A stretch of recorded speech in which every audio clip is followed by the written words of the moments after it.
É isso, muitos parlamentares trocando de partido. Vamos analisar justamente essa alteração importante. Quem está com a gente para discorrer sobre os assuntos mais importantes dessa segunda-feira, Felipe Bueno e também Paulo Pozonoff, a quem eu agradeço demais pela participação. Começo pelo Felipe Bueno, essa rodada de análises. Felipe, claro que a Rede Sustentabilidade é uma sigla menor.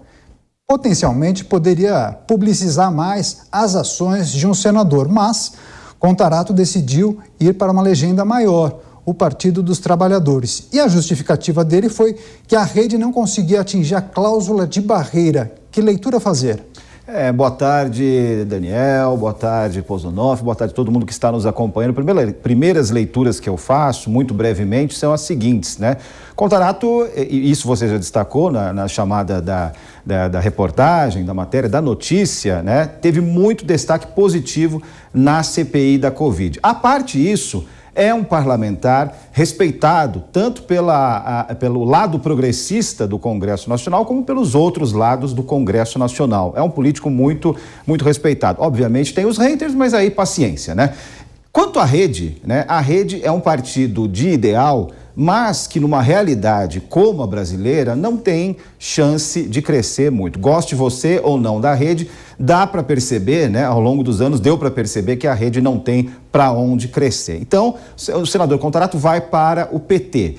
E para o bem e para o mal, ele vai ganhar visibilidade. Ele leva um recall positivo para o PT, mas o que o PT oferece a ele num primeiro momento é um recall, né, mais ou menos, porque o PT tem uma história muito maior, é um partido muito maior, mas tem muitas manchas que a rede não tem, né? Então, o que deve ter pesado na discussão interna, né, do senador foi, bom, estou indo para um partido que tem dívidas com a sociedade, né? Tem dívidas com os seus eleitores e eleitoras, tem dívidas com os seus apoiadores e apoiadoras, né? Será que isso, essa perda de sossego, de paz de espírito, compensa o que eu vou ganhar em visibilidade, em estrutura partidária? Pelo visto, compensou e ele fez essa escolha. No primeiro momento, acho que o PT ganha mais que o próprio senador. Muito bom, agora passamos para Paulo Pozonoff. Paulo, a gente observou também que os parlamentares que participaram da Comissão Parlamentar de Inquérito da Covid, a CPI da Covid-19, acabaram tendo muita projeção. Simone Tebet mesmo é pré-candidata à presidência da República pelo MDB. Agora tem essa informação da troca de partido pelo senador capixaba Contarato.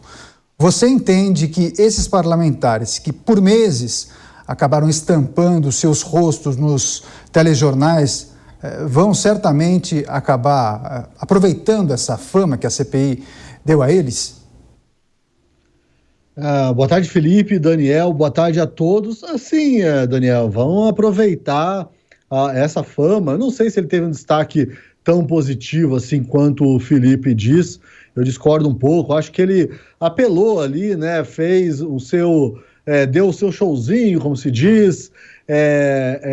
Apelou para um sentimentalismo muitas vezes. Apelou também para o discurso identitário, e é sob essa ótica que eu analiso essa mudança de partido. Eu acho que é uma mudança que já vem ocorrendo há algum tempo na esquerda. A esquerda brasileira ela vai se distanciando do seu eleitorado, o pobre, o trabalhador, o operário lá que fez, né, inclusive toda a fama, a carreira política de Lula, e busca se aproximar de grupos identitários. E é uma mudança que eu observo na esquerda mundial. A esquerda aí opta por esse discurso, por agregar pessoas que tenham um discurso mais identitário. E é curioso, né? Eu estou aqui falando sobre isso e estou medindo todas as minhas palavras, pisando em ovos para não falar nada.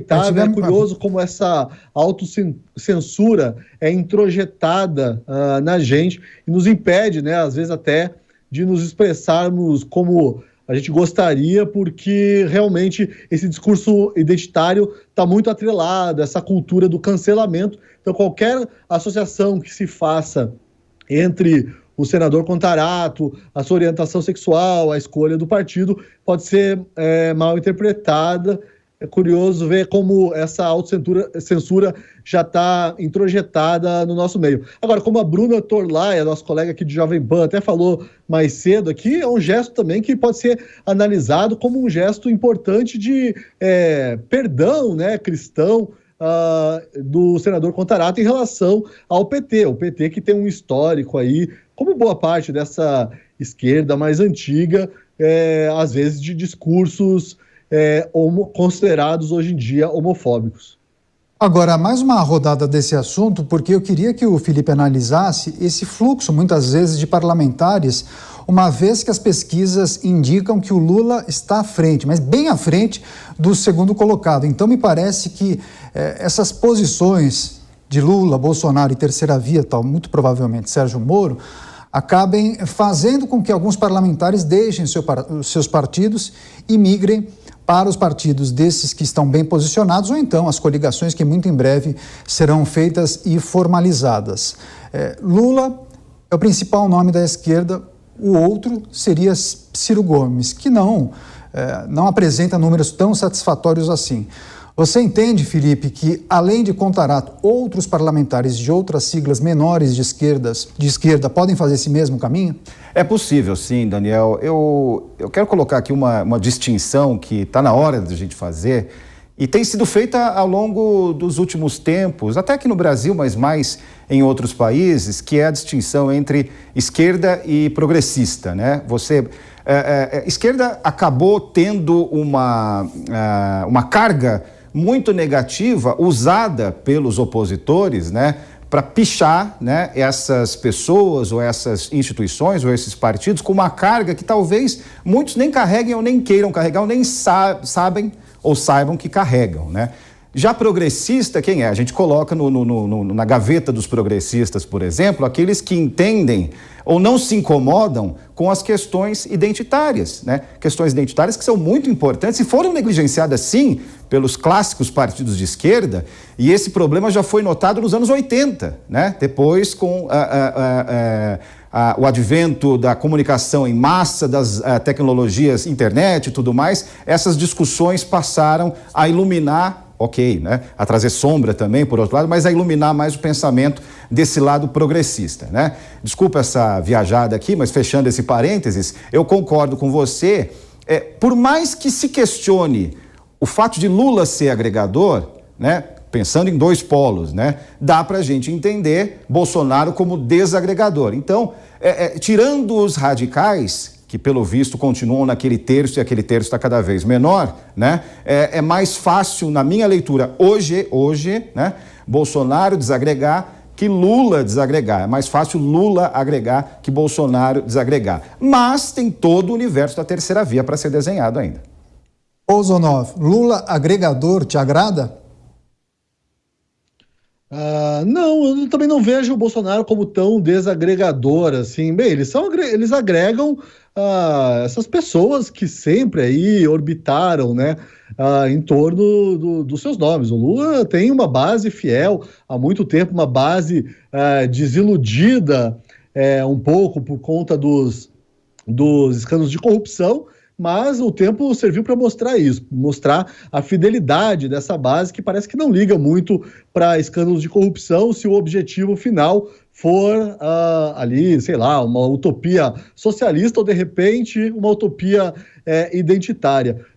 Só puxando um pouquinho, respondendo a pergunta que você acabou fazendo para o Felipe, Daniel, eu acho que a gente vai ver aí nos próximos meses até muitos petistas envergonhados, né, que tiveram vergonha nos últimos anos de se declararem petistas, lulistas, ou sempre tangenciarem esse seu apego aí à figura de Luiz Inácio Lula da Silva e também ao PT. Muitos agora vão acabar, sem trocadilho, por favor, saindo do armário e se revelando as suas afinidades ideológicas com esse partido que tem a imagem maculada por vários escândalos de corrupção.